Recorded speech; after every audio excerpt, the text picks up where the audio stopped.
Are you being controlled by your finances? Has debt been wrecking your life? My guest today is Al Jones, and he has made a journey from bad credit and debt and the things that weigh so many of us down to having a perfect credit score, guys. 850 is as good as you can get. And you know what? You can do it too. My name is Brent. I'm the Fallible Man, and I make content for men, husbands, fathers, and anybody else we can talk to, guys.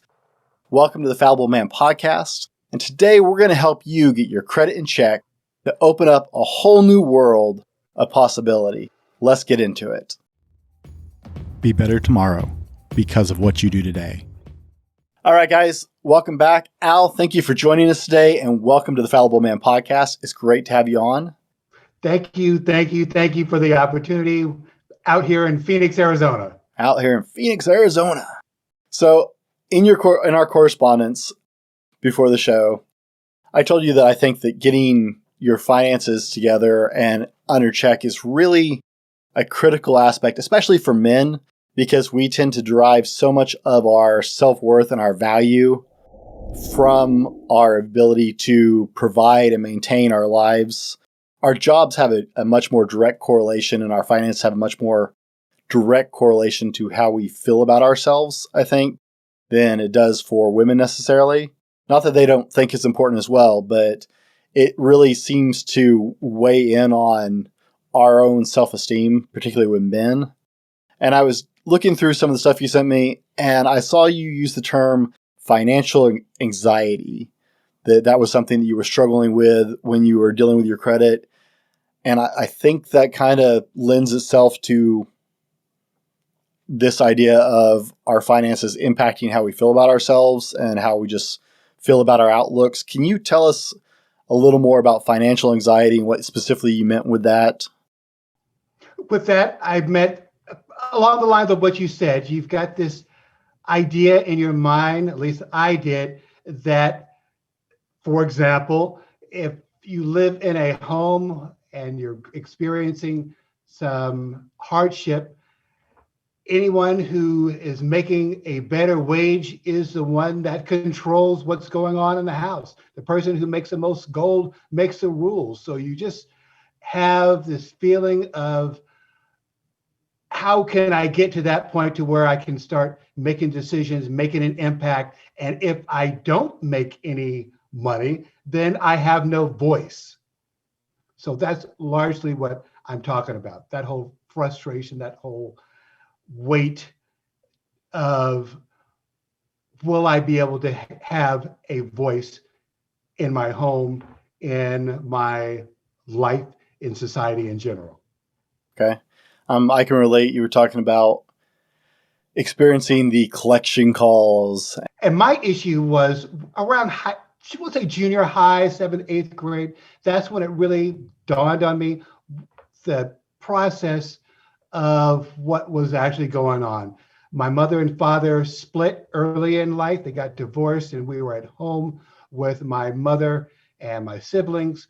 And around that time, my mother was working multiple jobs. My sister was out doing things. My brother was out playing. So I was, the person at the home fielding the incoming calls. And again, I'm 7th and 8th grade, and bill collectors were calling. And back then in the late 70s, early 80s or so, bill collectors were brutal. What they would do is they would call you in the middle of the, 8, 9 o'clock at night. Mom's working multiple jobs and doing things. So here I'm some little kid fielding the incoming call. Hey, this is Mr. Smith calling from, whatever collection agency. Is your mother there? And you're some little kid, you're crying, and they're just drilling you big time. And at first I wondered, why are they being so mean to my mother? What's going on? Then it occurred to me, after a while, that it was because of the decisions that she made. So they would call, demand payment. And what I would do is I would take notes. When she would finally get home, I would relay the information to her, saying, hey, Mom, Mr. Smith from collection agency called. Would you mind? Could you please pay X amount? And then it got to a point to where I became very good in negotiating with the bill collectors that would call. They were aware that I was taking notes, copious notes, and relaying it to her. And then oftentimes I would talk to them. This is, 7th and 8th year old, 8th grade year old kid saying, hey, Mr. Smith, I relayed you, this is Alton, my full name. This is Alton.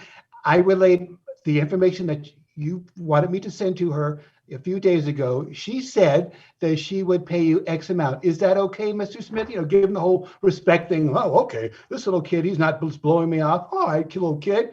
Yeah, tell your mom that she can pay this. Then you just kind of start negotiating settlements, for your mom. And again, I started getting really good at it. And oddly enough, going through all that, I wound up repeating the same cycle. I thought that was a norm. Well, okay, you can delay payment for a month, 2 months, 3 months. Just push it out to 3.5, if you could, because that's what I thought was the norm. I'm supposed to live in hardship. This is how life is supposed to be.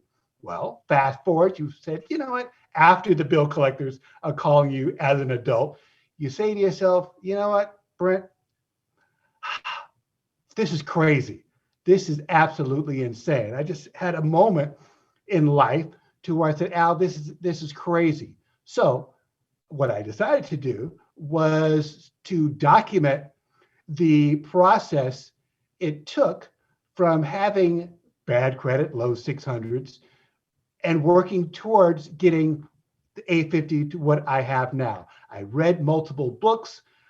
I listened to multiple CDs, watched multiple DVDs. And one of the things I found was that after about a chapter in length of a book, about a chapter in length of a CD or DVD, there was just so much stuff and my brain went on overload. So decided to write a book, a chapter in length, what it's about now, 50 some odd pages, and just wanted to share it with the masses. So that's where I am now. I'm trying to, dealing with collectors in my early 20s, and I'm just trying to picture the kind of salespeople or collections people who sit there and get into it with someone who's obviously a kid. Because that's just, the calls I dealt with, is like, I can't imagine dealing with those people as a junior high age kid, and that they would talk to me that same way that they talked to me when I was 20. It's a power thing. It's a power thing, big time. I just don't understand that. That just seems like such a strange idea that any company would deal with a kid that way. You would think the minute they got on the phone and realized they're talking to a kid and the mom's not there, they're like, your mom needs to call us, and that would be the end of it, right? Nope. Yeah. Nope. That's just insane. Nope.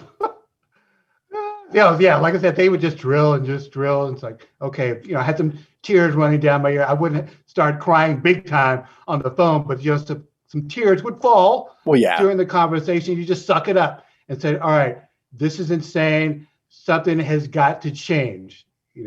Grab your set and just let's roll with it. Just roll with it. So you were saying in your book that you'd hit a point as you were recovering in your credit where you just felt this need to help people get out of their financial ruts, and some of your early attempts you didn't feel went well. Yeah, the first book, when I first started the whole documentation process, it was around 2005. I wrote a book, still a chapter in length, but that first book was more technical. Click this, you should go to this URL, you should call this specific phone number. So it was real technical per se on that angle. The challenge when you do a technical book like that is after it's published, well, if the URL, if the website changes, the phone number goes out of order, then you're up the creek. So that's what happened with that one. So fast forward a few years later, I decided to write one the one I have now, My Journey from Bad to Excellent Credit, that is more of a narrative instead of the more click this link and call this phone number here. And for everybody listening, or whether you're watching this on YouTube or listening to it on the podcast, there will be links for Al's book in the notes for both the show notes of the podcast and direct links to Amazon. But you said you were really moved to start helping people, and so you wrote the book. You also have a game company. Is that related to this, or is that something else? This is separate from this. And I've got the game that I've developed is called Lyrics Guru. It's the song lyrics trivia game where you try to match the correct word found within the lyrics of the song. It's on Android, Google Play, and it's on the App Store. So, for example, in the app, what you get is a list of categories: rock and roll, country and western, nursery rhyme. So let's take, for example, rock and roll. You pick rock and roll, then you're given a song title. We'll give you, for example, Blue Suede Shoes, a little Elvis song, maybe dating myself. Then you're given a list of 4 words: cat, dog, run, and step. And in the app, you're given 8 seconds to select the correct word. So if you selected step, then you would get the correct word. In the app, what you have to do is have to get 8 correct per category. And then once you've completed 8 separate categories, then you're the lyrics guru. Okay.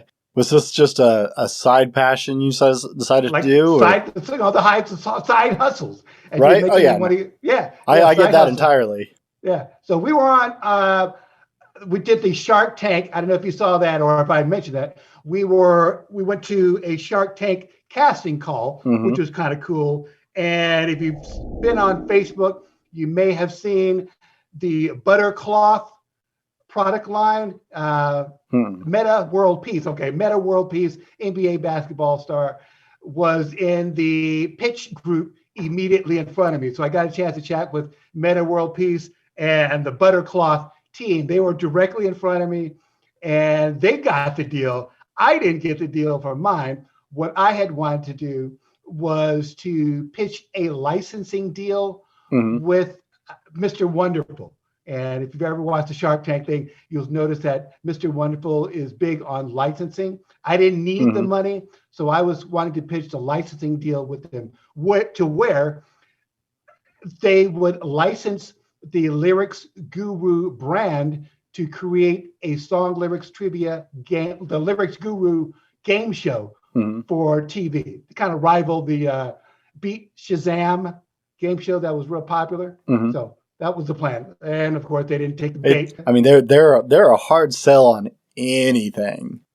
It was crazy. Again, I didn't need the money. I just wanted to do the licensing deal. When I visited the casting call, you're standing in line and saying, okay, you get your number in line. Then finally you get to the last door before you do your pitch. Then they said, okay, you have to ask for money. It's like, oh, jeez, ask for money. I don't need the money. I just want to do the licensing deal. So what I had to do is I had to come up with a dollar amount that I was going to ask for. So at first I thought 5,000. I thought, Al, this is crazy. You're not going to go to Shark Tank and ask for 5 G's. Then I thought, okay, how about 50? This is all in a matter of 2 minutes. Yeah. Then I thought, okay, 50,000. Well, you can do a second mortgage on your home for 50 G's. I said, okay, 500. Use it for advertising. So that's what I used, and I did the whole licensing deal. Made mention that I wanted to do, need 500, but they didn't take it. So hey, it is what it is. I'll keep plugging. Well, have you considered maybe taking it to a board game, a variation on a board game? Oddly enough, yeah, that's one of the things we've got in play, and we've got the app on Google Play, the App Store. We also have a playing card version that we created. The initial playing card version that we've got out now, it was initially designed for those that have low vision. So if you've got the color blindness issues you're dealing with, the cards that we've got now that have color barrier, what they call color barrier free colors. We also use the same playing card game for seniors, for cognitive rehabilitation, reminiscence therapy. And we also have a game wheel that I took to the Shark Tank event. And that has like a Wheel of Fortune kind of giant wheel where it spins and it lands on the category, and it does the same basic process. So yeah, but not playing card. The board game We thought we wanted to do that. Also, a table game in the casinos. We're thinking about doing that as well. So that's on the cooker as well. All right. And guys, hey, if you're getting something out of this and enjoying the conversation with Al, be sure and give us a like, click that button, leave us a comment on whatever platform you're listening to or watching on the show. We'd love to hear what you have to say about what Al's sharing with us. In the second half of the show, we're going to go into some specifics and talk about some ideas about how to start building your credit score. We're going to dig into the forgotten manual that's a little more technical. We're going to roll to our sponsor, and we'll be right back with more from Al.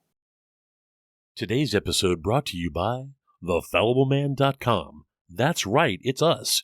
Head over to www.thefallibleman.com and check out our blog, updated twice a week with new content and links to all of our social media offerings. Tag or search us at The Fallible Man or at Fallible Man on Facebook, Instagram, Twitter, and other social medias for daily content. While you're there, check out our Attitude swag, shirts, cups, stickers, and more. Again, that's www.thefallibleman.com. All right, guys, welcome back to the show. And I'm here with Al Jones, who is going to help us start walking through maybe you struggle with your credit. Maybe you've made some poor choices like all of us did, guys. And that is nothing to be embarrassed about.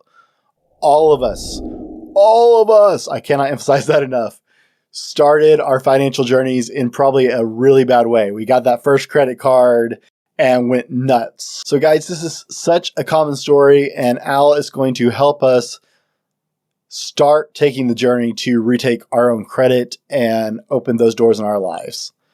Al, how do we get started? Because credit is such a scary and mysterious thing to most of us, and it's a daunting thing. It's this invisible score we don't understand that determines what we can and can't do most of the time.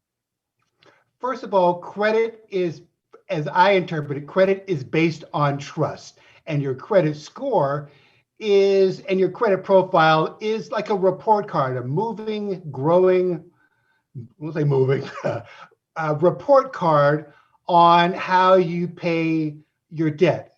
Or it's basically, it's trust. Again, we're falling back to trust. So what I would recommend anybody to do is to order their credit reports and scores from each of the three separate, notice how I say separate, each of the three separate credit bureaus. You have Equifax.com, Experian.com, and TransUnion.com, each of the three separate credit bureaus.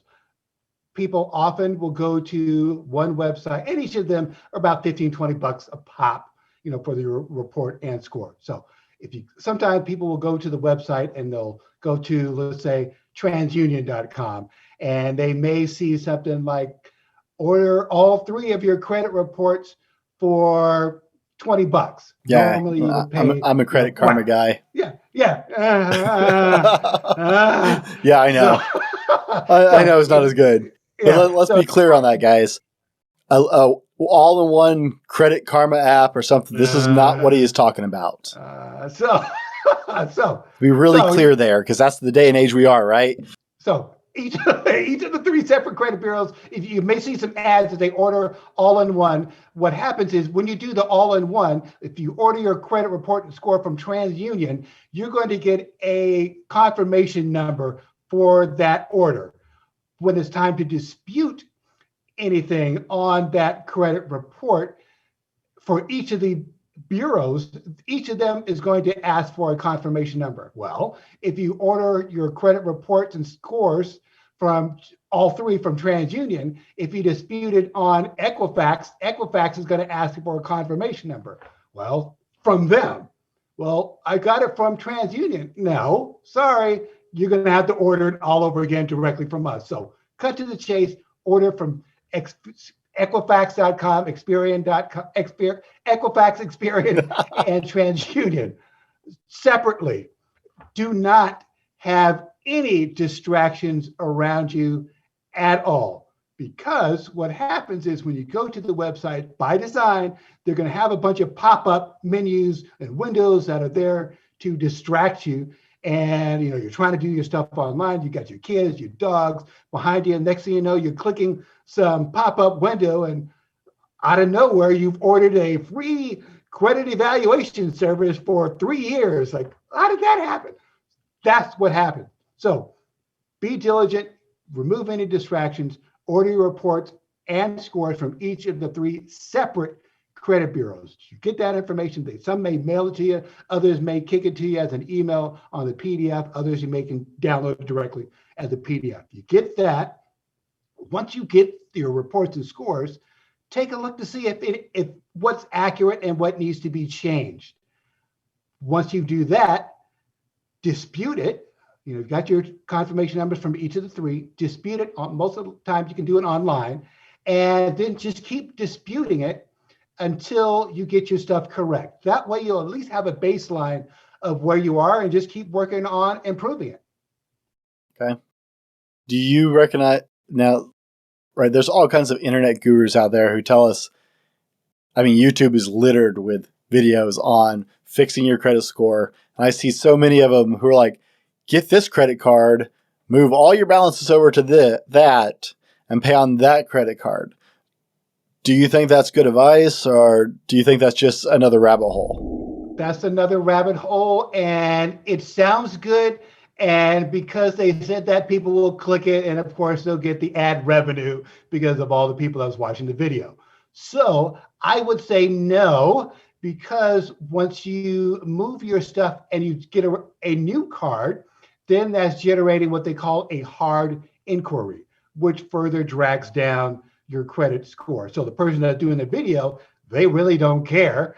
All they're looking for is likes, thumbs up on the video because people are digging it because it sounds cool. Mm-hmm.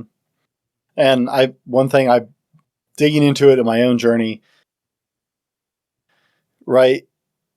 If you get rid of the other card, credit history, how long you've had lines of credit is pretty important, isn't it? That is correct. Again, it's a moving report card on how you pay off your debt. Mm-hmm. So if by chance you want to close a card, do not do it yourself. Let the credit card company, after X amount of months, years, whatever, of non-use, close it for you. Mm-hmm. Don't call and say, okay, I want to close my card. No, let them close it for you. Is that just for credit history's sake, or? It seems as if it's a ding. Because it counts. I don't have any hard details on why or why not, but it's just my personal experience of closing it myself versus them closing it, having them to close it for you from non-use versus you calling and saying closing it. Also the same thing of having your credit limit increased.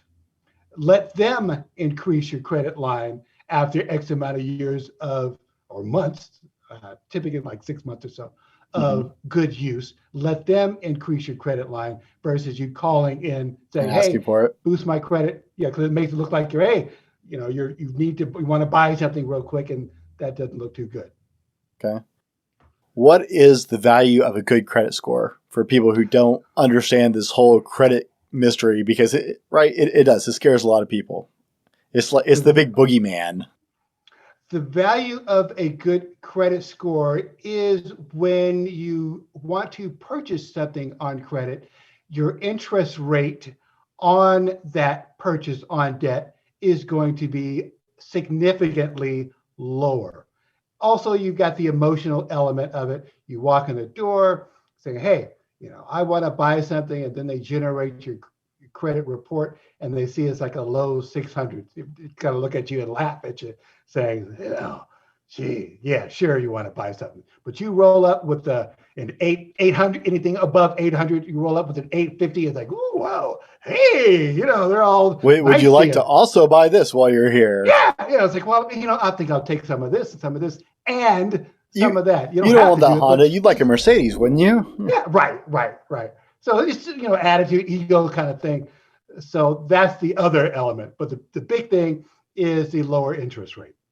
It seems to give you more control, right? To negotiate as well. Yes, it does. Yes, it does. And it gives you a feeling of self-confidence and a feeling that people can trust you if you have some issues like, well, gee, I don't know whether will they like me, can they trust me? I'm a trustworthy kind of person. Mm-hmm. If so, that's one of the other things that having excellent credit, even anything above 800, will give to you. Brent, I was walking through the mall. I had to get a new battery from my phone and an old iPhone. So anyway, I was walking through the mall waiting for them to do the repair. And as I was walking through each of the retail stores, I was thinking, you know what? I could, if I wanted to, buy anything in this store. I don't need it, but just a feeling of knowing at any point in time, okay, I want this, and this, and I'm out. That feeling is one of the bigger perks of having excellent credit. And that'll stick with you. Now, with that said, ladies and gentlemen, please understand, once you have that kind of credit built and the ability to do so, you need to also develop the discipline to not destroy it by doing that exact thing. Like, I want to buy everything, and suddenly you're scored down to just because you 650 can doesn't mean you should. That is correct. Right? So it's the managing of your credit is a big thing. Mm-hmm. So that's one of the things I tell people. The other side of the fence, the Dave Ramsey's will tell you that you should be entirely debt-free, pay off everything, go the cash model. I say, in my opinion, that's nuts. Because if you run into an emergency, you need to get a plane ticket, you need to rent a car. Good luck buying or getting a plane ticket. Good luck getting a rent-a-car on cash. Yeah, you could put it on your debit card, but they're going to put maybe a $500-600 block on your debit card. Yep. That's crazy. It is amazing the possibilities that have been more open to me as I've started fixing that stuff. Okay. I'm getting, all those stupid pre-approved offers in the mail now. They're all like, by design. We love you. You have great credit. You've been pre-screened for this. Right. I'm tearing up junk mail every day. Yep. Yeah. And with that, you can reduce the amount of junk mail like that comes in. There's a website, and I'm hopeful that they keep the URL, but it's, as I last recall, it's opt, OPT, out, OUT, pre-PRE, screen, SCREEN, I think .com. So optoutprescreen.com. You go in, you enter your contact information, and then it will kind of take you off some of the mailing lists for stuff like that. You won't see it immediately, but over time, you'll start to see a reduction of junk mail like that. And guys, in the comments below, I want you to comment and tell us what has been your secret to improving your credit score and getting your finances under control. What has been that thing for you? Is it what we've talked about, or is there something else? Comment in the comments below. We'd love to hear back from you on that. Al, what is next for Al Jones? What's next on the agenda for you? The next thing on the agenda is to do some additional public speaking and to meet more people like you that have an interest in helping others improve their financial profile. Okay. Now, where can people find you? So if they're interested in having a conversation with you or getting you to come speak for them or do interviews like this, how can people find you? Where are you at? They can contact me. The telephone number you can reach me is 623-764-8893. That's the cell number that you can reach me. You can also find me on Facebook. If you want to send a friend request to me, go ahead and send it to www.facebook.com/Alton, A-L-T, like Tom, O-N, .J, my middle initial, .Jones, J-O-N-E-S. So facebook.com/Alton.J.Jones. You can find me that way. You can also find me on Twitter. The handle is Light, Light, Eyes, EYES, Media, MEDIA. Same thing on Instagram as well. So I'm easy to track down. Again, the books are on Amazon. We've got a paperback. We've got a Kindle version as well as an audiobook. Again, it's on Amazon.com. Check it out. Guys, I will put direct links to all that so you can reach out and talk to Al yourself. And he's available to speak from what I'm hearing right here. Yes, sir. Yes, Right? sir. He's really giving out his phone number. So, take advantage. This man has some experience and some knowledge that can Shoot me a help text you. if you want to. And so you'll find all those links in the description of the shows, both the podcast and the YouTube video. Al, thank you for taking the time to be on the podcast today. I really appreciate it. Guys, be better tomorrow because of what you do today, and we'll see you on the next one. This has been the Fallible Man Podcast, your home for everything man, husband, and father. Be sure to subscribe so you don't miss a show. Head over to www.thefallibleman.com for more content and get your own Fallible Man gear.